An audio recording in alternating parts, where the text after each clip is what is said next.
Good morning mga kaulam. Ito na naman si Henry J. Bumabati ng magandang buhay mga kaulam. Ito na. Panoorin nyo ang aking mga ulam. Para sa inyong kasiyahan, baka nagugutom-gutom na kayo dyan. Halika na kayo. Meron tayo ditong binagoongan. Oh. Kita nyo, natitira na. Oh. Inubos na naman. Tapos meron tayong bagong labas na chicken adobo. Ayan, bagong hayin.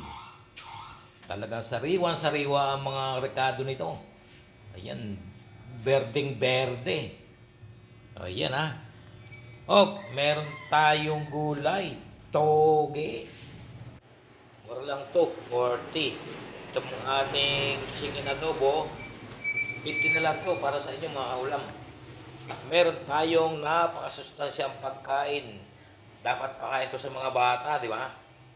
Meron itong malunggay, may chicken. Tinola po ito mga kaulam. 50 lang. Malalaki ang naman ito, nasa ilalim. Hindi ko lang mapapakita sa inyo ngayon.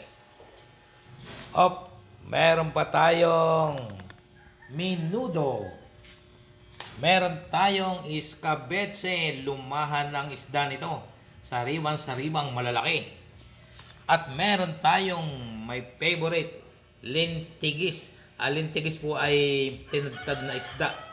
Isa-isang tinadtad. Matyagang tinadtad. Mahirap po ang paggawa nito.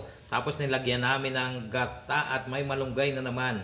Galing sa aking pinsan ang malunggay. Napakatataba ng malunggay doon. Meron pa tayong ukoy. At meron pa tayong sinantulan.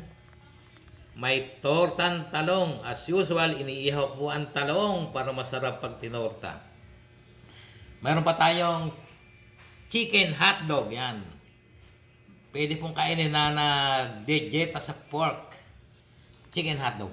At meron pa tayong giniling. Ayan ha. Malinaw na malinaw yung aking camera. Nilinis ko ang lens. Ayan ha.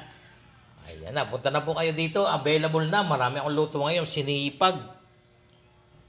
Nananakit ang katawan kaya sinipag. O ayan na. O sige. Isan. Pilay ka na. Bye-bye. Ingat-ingat lang. Huwag manluloko ng kapwa. Masama manluloko ng kapwa. Gawaing masagwa.